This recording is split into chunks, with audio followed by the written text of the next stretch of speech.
Good morning, and welcome to another Seize the Day. I trust you guys are waking up, feeling refreshed, and ready to begin this new day.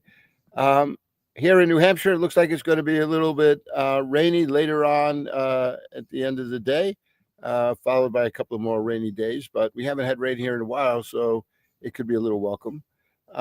Leaves are starting to change. It's one of the most beautiful times here in New England with all the deciduous trees. So it's just, hey, just great to be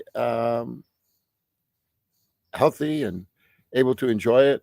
Went out for a very long walk this morning and passed some deer on the way, a whole gaggle of turkeys. It was like, okay, this is a lot different from where I grew up. But I very much enjoy being here. And I enjoy being on this program with you. I hope you find it as a source of great encouragement and information as we get to know more and more about Jesus together. Just before we get into our study, I would like to just remind you guys again of the opportunity that we have in our small group studies. We have a number of small groups that are meeting on Wednesday nights. We still have groups, of which even I have one in my home. I have a group that meets during the week, but for many, they're looking for more space. They're looking for a little bit more of this opportunity to just try to come together. And so I just put up that little announcement there about our Wednesday nights, because if you're looking for a place to meet, we provide dinner, childcare, plenty of parking, and plenty of space. So you don't have to worry about coming home and getting your house all together for a group. If you want to join a group, there are a number available, and it's really a good time to just come together, just interact with a lot of the questions and the material.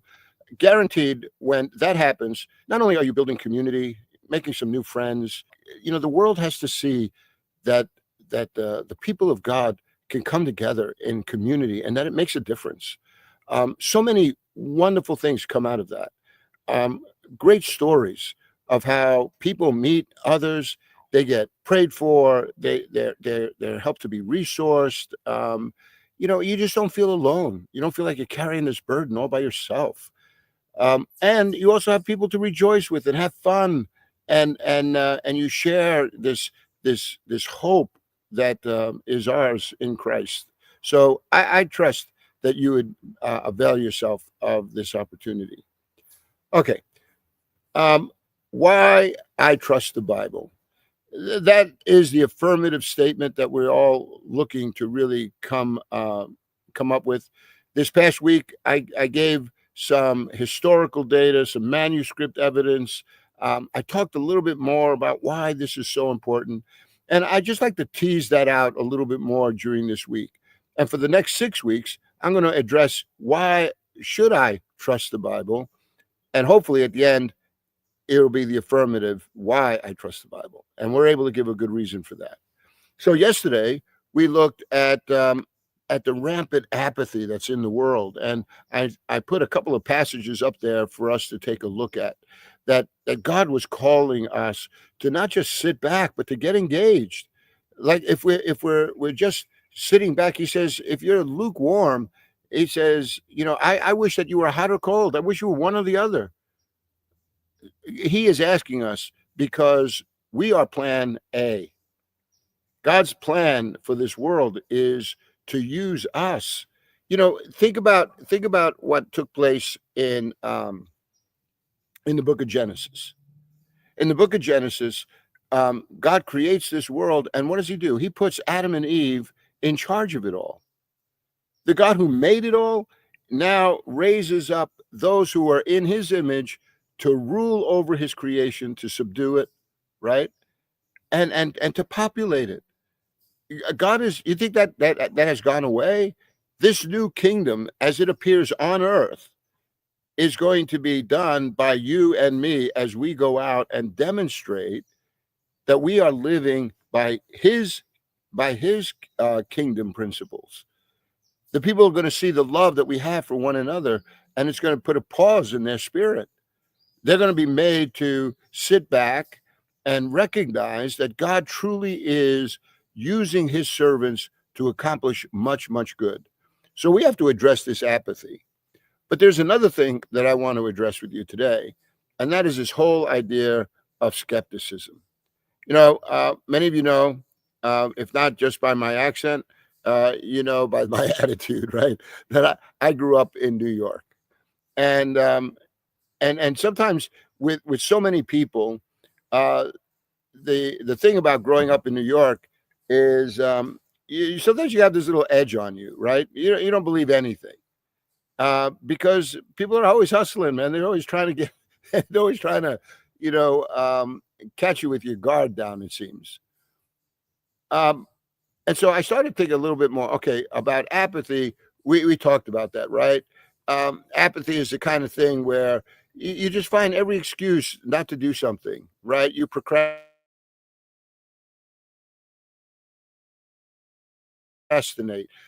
or you just get too busy, right? You just don't see the relevance of, and so you just put off all these kinds of things. And so we talked about that yesterday, but skepticism, that's a whole nother bag. It's skepticism is all about, yeah, I just doubt this whole divine inspiration and authority. I mean, after all, come on, it's just a book written by men. Last night, I was watching a program on Prime, I think it was. It was all about C.S. Lewis, and very interesting. His whole evolution in becoming a believer and going from such a skeptic to one who, by many accounts, had some of the greatest impact on Christianity in the past, century or so. Like with his books, his speaking, like a very, very intellect that once that light came on and he saw Jesus, he has written some, stirring works that have garnered the attention and the hearts of many. So this idea of skepticism, it starts with some doubt. People will look and say, come on, this Bible is just so filled with contradictions. And people cite perceived inconsistencies as a reason to distrust it. I'm sure you hear it all the time, right? It's been changed too many times. And so they raise concerns about translation and transmission over the centuries. And they have no idea what they're talking about, but they just raise it because they think, well, hey, this has to be true, right? Like there has to be inconsistencies in it because man wrote it. They're come on, like who doesn't question the translation and transmission of documents, right? I mean, even now, I probably I would say about maybe 10 years ago, 15 years ago, I fell prey to one of these scams, and I was the most embarrassed. I just said, "How could I fall for this thing?" But I had gotten an email from what appeared to be Microsoft, and it had the logo. It looked like this official document, and I clicked it, and as soon as I clicked it, it turned out to be ransomware. And oh man, was that a lesson? Plus an embarrassment that I fell for that, but I did. Um, so we're all like on edge about whether something really is that true, right? Or the skeptics could, say, look, when you compare biblical stories to legends and folklore. Come on, it's all just a collection of myths. So this is what I want to talk to you about a little bit more, because this idea of skepticism, I want to spend the rest of our week giving you some real good concrete evidence. But I thought today I would just talk a little bit about why skepticism. We have to address this. Just like we did yesterday, looking at some passages about apathy. God doesn't want us to be lukewarm. He wants us to run the race. To keep the faith, right? To just hang tough here, persevere. Blessed is he who perseveres, for to him is given the kingdom of heaven. If you persevere under trials, it says, God says, you will receive the crown of life. So yes, it is important. And the skepticism, we got to nip it in the bud. So listen, in James, for instance, what I'd like you to do, here's a couple of passages I want us to look at. All right. So look at James chapter 1 and look at verse 6 here. Okay. So James chapter 1, and I'd like to look at this with you here. James, right? It says in verse 2, leading up to verse 6, right? It says, consider it pure joy, my brothers, whenever you face trials of many kinds, because you know that the testing of your faith develops perseverance. Perseverance must finish its work so that you may be mature and complete, not lacking anything. But if any of you lacks wisdom, and you notice here, the wisdom is in how I am dealing with trials. So it says my attitude towards trials ought to be one where I am not necessarily rejoicing in the trial itself, but when I face these trials, I know, because of my relationship with God, that what the trials are meant, they're never meant to overcome me. They're meant for me to grow stronger. The trials in my life are meant to mature me, to bring a sense of completeness to this faith and dependence that I have upon God. Come on, you and I are sometimes motivated when things go badly. Like when things start going south, we start looking for all kinds of solutions, right? We all the skepticism goes out the door, man, and we're willing to try some new things to bring some relief. I I wasn't feeling that great, and I've been trying to narrow some of this stuff down. Not terrible, but I just I'm kind of used to feeling pretty good, and so I said, you know what? I'm just going to start what I have been doing here for a while now. And I'd hurt my foot, so I wasn't out, walking as much.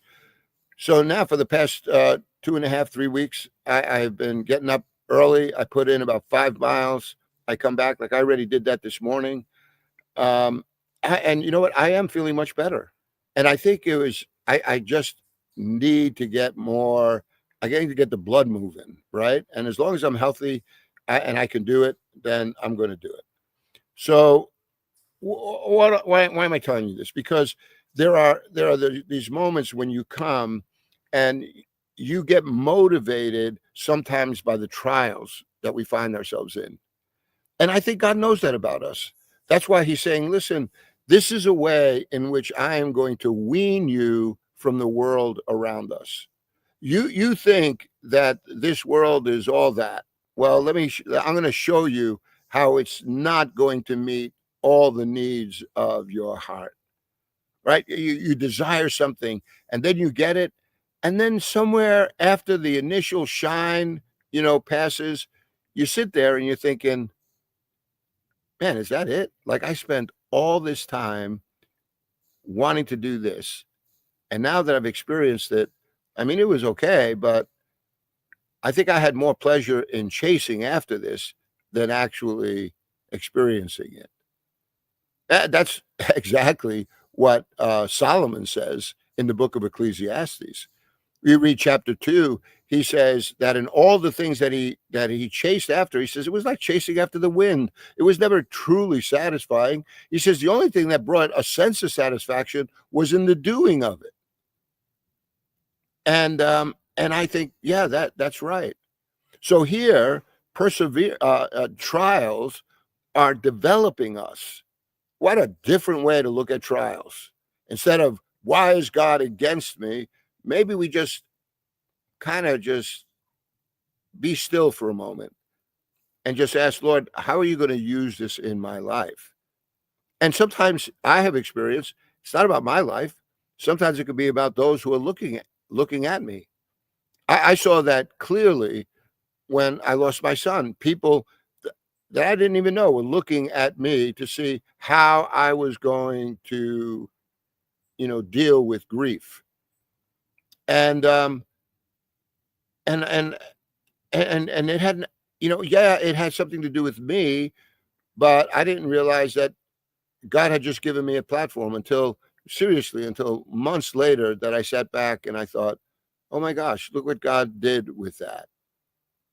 So here, my friends, you look at this passage in James, and it's saying I need to have a different perspective on my trials because they are developing me, developing perseverance so that I don't give up, that I become mature, so that I begin to look out at my life and the world in which I'm living with a different lens.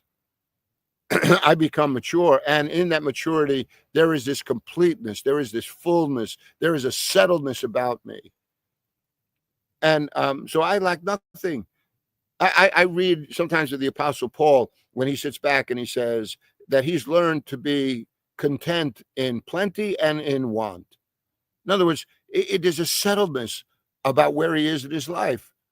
If you think like, oh, if I only had this one thing, then I would be happy. Oh, if I only had that, then I would be satisfied. Well, think again.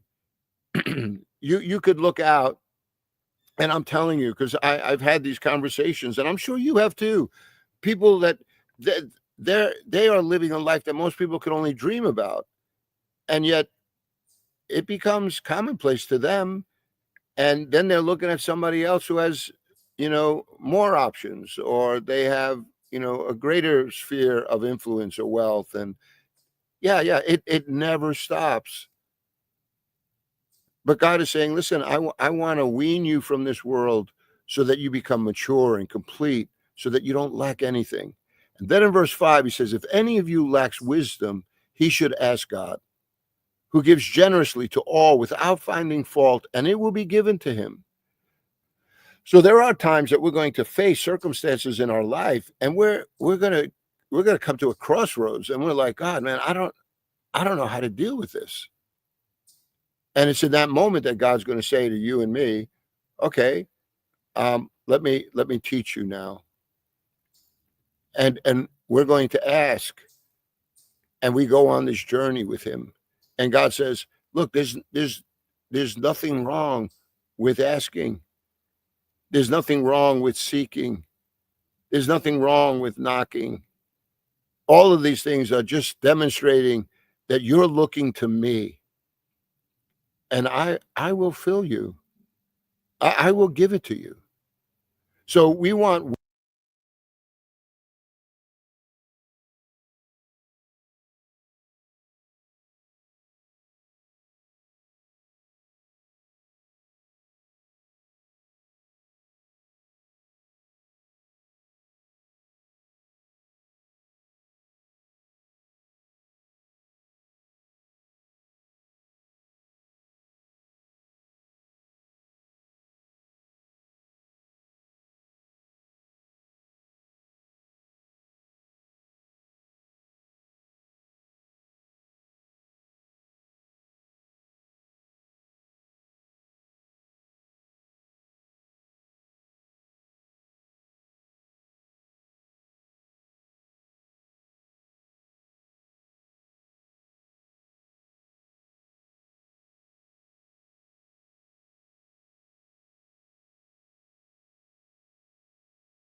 hope that this word here, it encourages you. I hope that that you don't lose sight of what God is trying to do. Don't allow our skepticism to get in the way, because God has some great things that he wants to do for you and for me. And I pray this in Jesus' name. Amen.